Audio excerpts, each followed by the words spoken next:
Hello and welcome again. Today we shall all talk about the topic जो कि बहुत important है, जो है बेलेबल और नॉन बेलेबल ऑफेंस। क्या होता है बेलेबल ऑफेंस और क्या होता है नॉन बेलेबल ऑफेंस? ये दोनों बातें आईपीसी या किसी और दंडादेश के अंतर्गत ऑफेंस यानी कि अपराध का क्लासिफिकेशन है। ऑफेंस का क्लासिफिकेशन है और इस क्लासिफिकेशन को समझने से पहले आइए हम सबसे पहले समझते हैं कि ऑफेंस क्या होता है, यानी अपराध क्या होता है।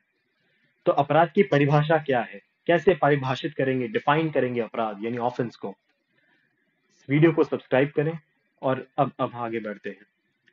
अपराध क्या है? कोई भी कार्य जो किसी कानून द्वारा अपराध माना जाता है वो अपराध है। यानी कि कोई भी कार्य जो दूसरों के अधिकारों का यानी राइट्स का उल्लंघन यानी वॉयलेशन करता है वो अपराध है, वो ऑफेंस है। या फिर दूसरों को नुकसान पहुंचाता है और इतना खतरनाक है कि बड़े पैमाने पे समाज को प्रभावित करता है, वो सारी बातें अपराध है। अब सीआरपीसी के अंदर धारा 2 यानी सेक्शन 2 एन पे अपराध को परिभाषित किया है यानी डिफाइन किया है। अपराध का अर्थ है किसी भी एक्ट, कोई कार्य या चूक यानी ओमिशन, एक्ट और ओमिशन दोनों इंक्लूडेड है, को किसी भी कानून द्वारा यानी लॉ द्वारा दंडनीय बनाया गया है यानी कि ऑफेंस माना गया है। आपराधिक प्रक्रिया संहिता यानी कि सीआरपीसी, क्रिमिनल प्रोसीजर कोड, किसी भी आपराधिक कानून चाहे वो आईपीसी हो या अन्य कोई कानून हो, उसके तहत अपराध करने वाले किसी भी व्यक्ति के खिलाफ कार्रवाई करने का प्रोसीजर है। ठीक है। अब ऑफेंस मीन्स एनी एक्ट या omission made punishable by any law for time being in force. अब इसके अंदर एक एडिशनल लाइन इन्होंने इंक्लूड कर दी है, in respect of which a complaint may be made under section 20 of the Cattle Trespass Act of 1871। तो ये तो सिंपल सी नॉर्मल सी बात है कि किसी और के अंदर अगर वायलेशन का है, वायलेशन माना जाता है यानी ऑफेंस माना जाता है, तो ये कैटल ट्रेसपास एक्ट जो है इसके अंदर भी ये वायलेशन माना जाएगा। तो इसके लिए इन्होंने ये स्पेसिफाई कर दिया, तो इसके अंदर भी ऑफेंस की कैटेगरी के अंदर आएगा।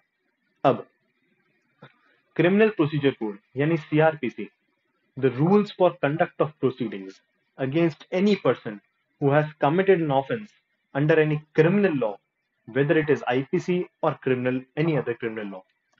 तो अधिकारियों यानी अधिकारियों का वर्गीकरण यानी क्लासिफिकेशन, किसी भी अपराध की प्रकृति, नेचर और गंभीरता यानी सीरियसनेस के आधार पर उन्हें कुछ भागों में, कुछ श्रेणियों में वर्गीकृत यानी क्लासिफाई किया जाता है।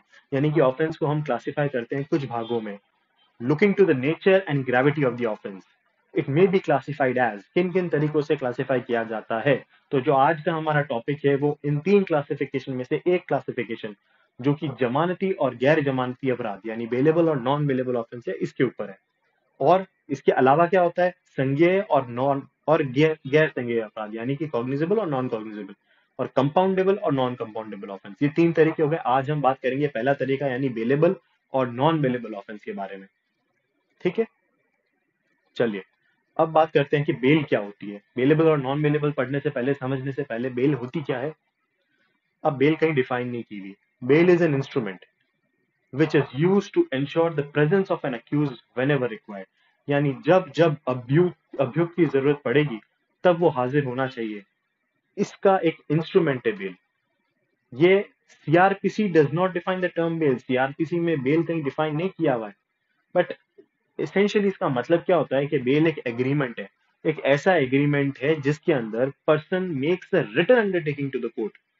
एक रिटर्न अंडरटेकिंग एक आदमी एक कोर्ट को देता है कि मैं अपीयर होऊंगा before the court when ever required, जब भी कोर्ट में रिक्वायर्ड होगी मेरी अपीयरेंस तब मैं अपीयर होऊंगा, and comply with the conditions set out in the agreement. और तब जो एग्रीमेंट के अंदर कंडीशंस लिखी गई है मेरे मौजूद होने की, उनको कंप्लाई करूंगा, उनको मानूंगा और कोर्ट के समक्ष मौजूद रहूंगा। वो ही या she also assures a forfeit of specified sum of money if the person fails to comply with the terms and conditions of the agreement। यानी कि अगर वो नहीं आता है तो एग्रीमेंट को वायलेट करने का, एग्रीमेंट को तोड़ने का, उसके ऊपर फोरफीट भी किया जा सकता है बेल बॉन्ड। तो यदि वह व्यक्ति समझौते के किसी भी नियम और शर्तों का पालन करने में विफल रहता है जैसा कि मैंने आपको अभी अंग्रेजी में बताया, विफल रहता है, नहीं आता, कोर्ट के समक्ष मौजूद नहीं होता, तो वह धन की एक निर्दिष्ट राशि यानी जो स्पेसिफाइड अमाउंट जो बेल बॉन्ड में दिया हुआ था उसको जब्त कर लिया जाएगा, इस बात का आश्वासन देता है कि I take this into consideration that I do not and if I am not present before the court the same may be forfeited, यानी उसको फोरफिट कर लिया जाएगा। जमानती और गैर जमानती अपराध के बीच का क्या अंतर होता है? डिफरेंस बिटवीन बेलेबल और नॉन बेलेबल ऑफेंस। अब बेलेबल ऑफेंस के अंदर the grant of bail is a matter of right. अगर ऑफेंस बेलेबल नेचर का है तो आपको आपका अधिकार है, आपका राइट है कि आपको बेल दी जाए। इट मे बी इधर given by the police officer, या तो पुलिस ऑफिसर बेल दे दे जिसके पास अक्यूज यानी अभियुक्त कस्टडी में है, या फिर कोर्ट दे दे, या तो कोर्ट दे दे या पुलिस अफसर दे दे। The accused may be released on bail on executing a bail bond. अभियुक्त को छोड़ दिया जाएगा बेल पे जब वो बेल बॉन्ड एग्जीक्यूट करेगा, निष्पादन होगा उसका, या फिर विदाउट फर्निशिंग सिक्योरिटीज, जो जैसा कि केस हो, केस टू केस डिपेंड करती है ये बात। तो बेल बॉन्ड जो होता है उसके अंदर क्या होता है, उसके अंदर कुछ टर्म्स और कंडीशंस होती है। एक बेल बॉन्ड एक ऐसा एग्रीमेंट होता है जिसके अंदर कुछ टर्म्स और कंडीशंस होती है। जैसे कि क्या होती है वो टर्म्स और कंडीशंस, तो उसका एग्जांपल है the accused will not leave the territorial jurisdiction of the state without the permission of the court. अभियुक्त जो है वो कोर्ट की सीमा के बाहर, टेरिटोरियल जुरिसडिक्शन के बाहर, क्षेत्र टेरिटोरियल जुरिसडिक्शन सीमा का जो क्षेत्र है उसके बाहर नहीं जाएगा। ठीक है, ये एक शर्त हो गई, इसका एक एग्जांपल है the accused shall give his presence before the police officer every time he is required to do so, यानी कि जब भी उसकी मौजूदगी की आवश्यकता हो तब वो मौजूद रहे, ऐसा भी लिखा होगा। The accused will not tamper with the evidence whatsoever, यानी अभियुक्त जो है वो साक्ष्य या गवाहों को टेम्पर नहीं करेगा, फेरबदल नहीं करेगा उसके साथ। ये इसी कंडीशन पे बेल दी जाएगी। Considered by the police in the investigation, क्योंकि पुलिस जब अनुसंधान यानी इन्वेस्टिगेशन करती है तब अगर साक्ष्य को प्रभावित किया जाएगा तो फिर न्याय उचित तरीके से नहीं दिया जा सकेगा।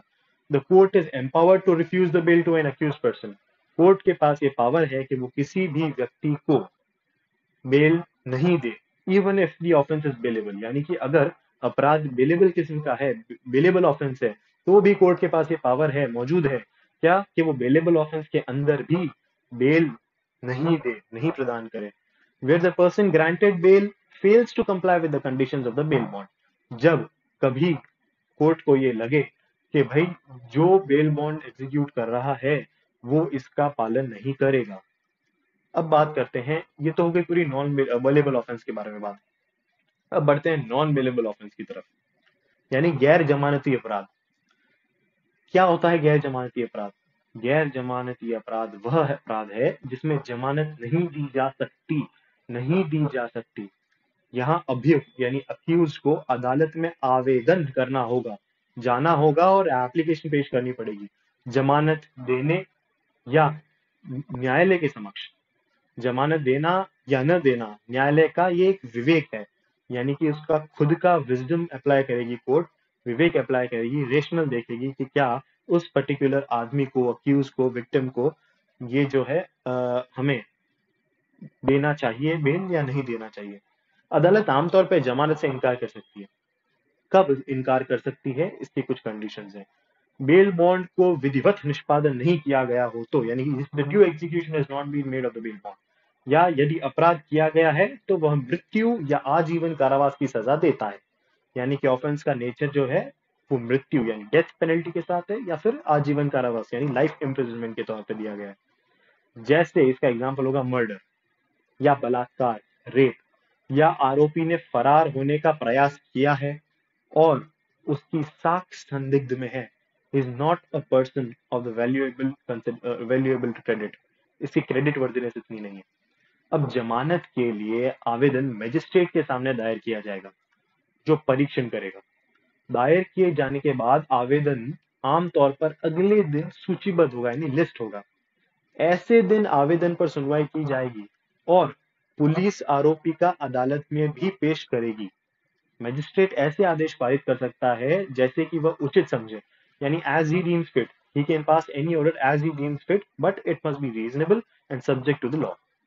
द कोर्ट में generally refuse the bail if, ये वही बात है जो मैं आपको अंग्रेजी में समझा रहा हूँ कि कोर्ट बेल रिफ्यूज कर सकती है अगर bail bond has not been duly executed, निष्पादन नहीं हुआ हो, और if the offence committed is one which imposes punishment of death और लाइफ इम्प्रिजनमेंट, जैसा मैंने बताया, जिसका एग्जाम्पल हो गया मर्डर, रेप, या accused has attempted to abscond यानी भागने की कोशिश करता है, या फिर उसकी साख यानी credit worthiness is doubtful.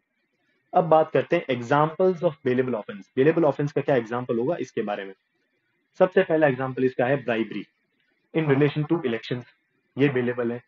False statement in connection with elections, refusing oath when the duly required to take oath by the public servant, refuse कर देना। Obstructing public servant in discharge of the public functions, ये भी क्या है, एक तरीके का bailable offence का एग्जाम्पल है। अब examples of non bailable offence. Non bailable offence का एग्जाम्पल, इससे पहले मैं आपको एक बार फिर से विनती करना चाहूंगा कि अगर आपको वीडियो पसंद आया हो तो सब्सक्राइब कर दें। तो चलिए, नॉन बेलेबल ऑफेंस का एग्जाम्पल बहुत सिंपल है, murder, section 302 Indian penal code, ठीक है। डाउरी डेथ 304 बी आईपीसी का, और अटेम्प्ट टू मर्डर यानी 307 इंडियन पीनल कोड, भारतीय दंड संहिता का। Voluntarily causing grievous hurt, section 326 IPC. Kidnapping 363 IPC. Rape, rape बहुत इंपॉर्टेंट है, 376 नॉन बेलेबल ऑफेंस है, 376 आईपीसी। अब मैं आशा करता हूँ कि आपको ये पूरा वीडियो समझ आएगा। मैंने बहुत कोशिश की है मैं इसको आपको ढंग से समझाऊं। शायद कुछ छूट भी गया हो तो मुझे कमेंट सेक्शन में बता दीजिए कि ये चीज़ छूट गई है, तो मैं कोशिश करूंगा नेक्स्ट टाइम से इसकी गलती नहीं हो। आप बताइए मुझे आपको ये कैसा लगा वीडियो, और आशा करता हूँ कि आपको ये बेलेबल और नॉन बेलेबल ऑफेंस के बीच का अंतर समझ में आ गया होगा। और मैं पूरी कोशिश करता हूँ कि वीडियो को छोटा से छोटा रखूं और अपनी ज़्यादा से ज़्यादा बताने की कोशिश करता हूँ। यदि आप लोगों को ये वीडियो पसंद आया हो तो प्लीज़ चैनल को सब्सक्राइब करें, वीडियो को लाइक करें और शेयर करें। Thank you so much and have a very nice day and keep yourself in a good